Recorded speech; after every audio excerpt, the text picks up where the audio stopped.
আজকাল তাই হয়েছে বাবা। আজকাল দুনিয়ার দিকে তাকিয়ে দেখুন, মুসলমান যুবক ছেলে মেয়েরা, এদেরকে দেখে বোঝাই যায় না ই মুসলমানের ছেলে না কোন গায়ের মুসলমানের ছেলে। রাস্তা দিয়ে চললে বুঝতেই পারবেন না, যুবক ছেলে যদি হেঁটে যায় বুঝতেই পারবেন না ওর যা ফ্যাশন। আগেকার মানুষ কোন জায়গা ছিঁড়ে গেলে লজ্জায় বের হতো না, আর এখন যত ছিঁড়া সালা তত স্টাইল। বুঝলেন? জামা কাপড় দেখেছেন তো কেমন ছেঁড়া? আমি তো ইন্টারনেটে বলেছি অনেক জায়গায়, হায় রে এখানে ছুটো এখানে কাটা, এখানে ফুটো এখানে ফাটা, রাস্তায় চলছে তো মনে হচ্ছে রাম পাঠা। জিজ্ঞেস করছে হবে তোর জামা কেন ফাটা? বলে হুজুর আপনি বুঝবেননি, এটাই হলো স্টাইল। বুঝলেন? আগেকার মানুষ বোকা ছিল, মূর্খল ছিল, তাই বসে প্রস্রাব ফিরত। এখন মানুষ শিক্ষিত হয়েছে, গ্র্যাজুয়েট হয়েছে, তাই দাঁড়িয়ে প্রস্রাব ফিরছে। আর কিছুদিন ওয়েট করুন, আরো উন্নতি হবে, বাবার মাথায় প্রস্রাব ফিরবে। যতদিন যাচ্ছে উন্নতি হচ্ছে, উন্নতির যুগ তো। এই তো হচ্ছে অবস্থা। কি বলবো দুঃখের কথা, শুধু ছেলেদেরকে বললে হবে না, মেয়েদের কম নয়। রাস্তায় চললে বুঝতেই পারবেন না যে সেলিম যাচ্ছে না সেলিমা যাচ্ছে। হ্যাঁ, মেয়েরা নাই মনে হয় এখানে, নাই বলতে সুযোগ পাচ্ছি, মানে ওরা পর্দায় আছে না, জালসা তলায় পর্দা। হায় রে পর্দা, এ কি পর্দা হলো? আচ্ছা বুকে হাত দিয়ে বলেন তো, সালা গোটা রাস্তা মেলায় উদম হয়ে বেড়ালো গো, আর জালসা তলায় শুধু পর্দা। হ্যাঁ, একে পর্দা বলে না গোপাল জর্দা বলে? হ্যাঁ, নামকে বাঁচতে পর্দা করবে তো সব জায়গায় করো, শুধু এই নামধারী শুধু জালসা তলায় পর্দা। কে বলেছিল? রাস্তা ধারে গোসল করছে, রাস্তার ধারে গোসল করছে, মেয়েকে দাঁড় করিয়ে দিয়েছে, বলে মা দেখ তো কেউ এলে বলবি। কে দেখতো গলার শব্দ পাচ্ছে, বলে মা সেরা কুতুব চাচা। বলে কুতুব আসুক গো, ওই পাড়া বাড়ি, ও তোদের চাচা হচ্ছে, আসুক গো। আর একবার দেখতো মা কে আসছে, বলে মা সেরাজুল। বলে সেরাজুল ওই লোকমানের বাপ, তোদের দাদা হচ্ছে, আসুক গো, অসুবিধে নেই। আর একবার দেখতো মা কে আসছে, বলে মা মৌলানা সাহেব। তাড়াতাড়ি কাপড়টাকে এমনি করে নিয়ে ঢাকছে, কেন আমরা তোর ভাসুর হই। হ্যাঁ, মৌলবি কি তোর ভাসুর না শ্বশুর হয় যে গোটা দেশের লোকের সামনে বেপর্দা হলি, আর মৌলানার সামনে পর্দা হচ্ছে? এটা কোথাকার পর্দা? কে বলেছিল তোকে যে মৌলবির সামনে পর্দা করতে হয়? আবার কতজন বলে জানেন মেয়েরা, যে কেমন মৌলানা লোক রাস্তা দিয়ে যাচ্ছে তো একটু গলার শব্দ করে না, মেয়ে ছেলে কেমন অবস্থায় থাকবে না থাকবে, বাড়ির ভিতরে গেলে মৌলানাকে এভাবে ডাইরেক্ট চলে আসে, একটু গলা খ্যাঁকর দিতে হয় না, গলার শব্দ তো করতে হয়। কেন মৌলানা কি অ্যাসিস্ট্যান্ট রেখে মাইক নিয়ে বেরোবে নাকি? সাবধান হোগো মা বোনেরা, এখন মৌলানা বেরোচ্ছে, এখন থাকো।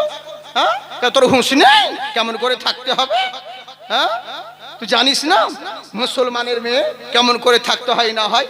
এই হচ্ছে ব্যাপার। কি আর বলবো বাবজি সোনামুখী, এই তো দেশের পরিস্থিতি। হক কথা বললে টক লাগে, কিন্তু দুঃখ করবেন না, যেদিন ধাক্কা খাবেন আর সেই দিনকেই পাক্কা হবেন। আমাদের দিকে গুদা বাংলায় বলে, যেদিন ঠুকুন খাবে না সেই দিনকে চিকন হবে। তো এই হচ্ছে ব্যাপার, বুঝলেন? অসুবিধে হচ্ছে, আপনাদের কষ্ট হচ্ছে কি, কিন্তু না, এটাই হচ্ছে দেশের নিয়ম, কিন্তু বলতে আমরা বাধ্য। হায় রে পর্দা। কিন্তু আমাদের ওয়াজ করাতে এখন পর্দা হচ্ছে, অনেক জালসাতে ওয়াজ করে করে এখন আমাদের পর্দা হচ্ছে। কিন্তু আফসোস হলো একটা, যার পর্দার দরকার ছিল তাকে পর্দা করে না। হ্যাঁ গো, আচ্ছা বলুন তো বাবজি, 60 বছরকার বুড়ি নানি আর পাশে 16-17 বছরকার জোয়ান নাতনি, পর্দার কার জরুরি বেশি, নানির না নাতনির? নাতনির দরকার বেশি। আর ও বুড়ি যদি আমাকে 1000 বার আই লাভ ইউ বলে আমার কিচ্ছু যায় আসে না, আর ওকে আমার বলতেও মন চাইবে না, তাই তো পর্দার ওর নাতনি। কিন্তু নাতনিকে উদাম করে নিয়ে যাচ্ছে, আর এই বুড়ি বোরখা পরে ইন্ডিকেটর শুধু বের করে ন্যানো গাড়ির মতন পিট পিট পিট করে হাঁটছে। হ্যাঁ, চিন্তা করে দেখুন, যেই জিনিস খাওয়ার সেইগুলো উদম, রসগোল্লা তেল বলুন এগুলো সব উদম হয়ে আছে, আর যেটা খাবার নয় আলকাতরা টিন, এমন পর্দা যে ছেনি হাতুড়ি দিয়ে ঠকতে হয়। এই তো হচ্ছে ভাই, যেখানে পর্দার প্রয়োজন ছিল সেখানে পর্দা করে না, আর যেখানে পর্দার দরকার নাই সেই জায়গায় করছে। আর এই মেয়েরা বেফালতু, মেয়েরা যে বেপর্দা হয়ে ঘুরে বেড়াচ্ছে, এর মূল দায়ী কোনো মৌলবি নয়। মৌলানার ওয়াজ করে আপনার বইয়ের পর্দা কোনোদিন হবে না, এর জন্য দায়ী হলো প্রত্যেকটা গার্জেন। আল্লাহর কাছে জবাব দিতে হবে, তুমি কেমন মুসলমান হে? কিসের মুসলমান তুমি কি জানো না?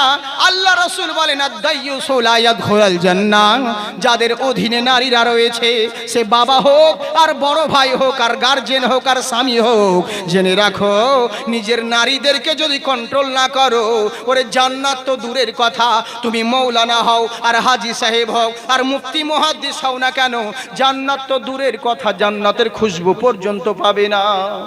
বুঝলেন তো? এই তো হচ্ছে ব্যাপার। কিন্তু কাকে বলবো দুঃখের কথা?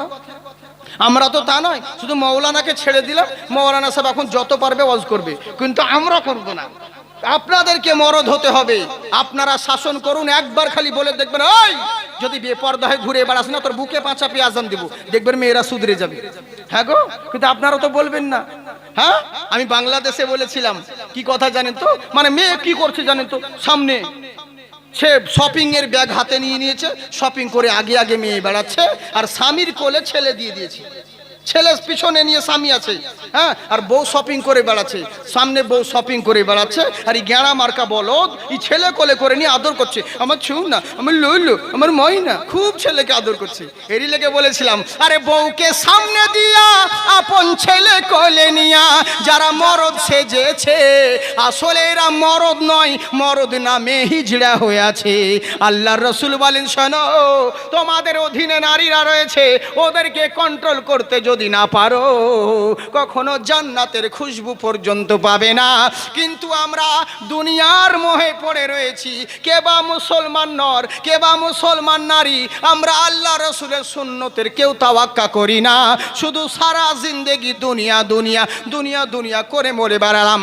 সারা দিন হলো, রাত্রিবেলায় কোনো রকম ঘুম হলো আর না হলো, আবার সকাল বেলায় উঠে আবার দুনিয়া দুনিয়া দুনিয়া করে ছুটে বেড়ালেন, কিন্তু ভেবে দেখলেন না যে এই দুনিয়ার পিছনে দৌড়ে বেড়াচ্ছেন, ওই দুনিয়া আপনার নয়। আল্লাহ যেটা দিয়েছেন ওতেই শুকরিয়া আদায় করেন, আল্লাহ যেটা দিয়েছেন ওতেই খুশি তালাব করেন। জেনে রাখেন, আল্লাহর যদি শুকরিয়া আদায় করতে পারেন, আল্লাহ আপনাকে আরো নিয়ামত দ্বিগুণ বেড়ে দিবে।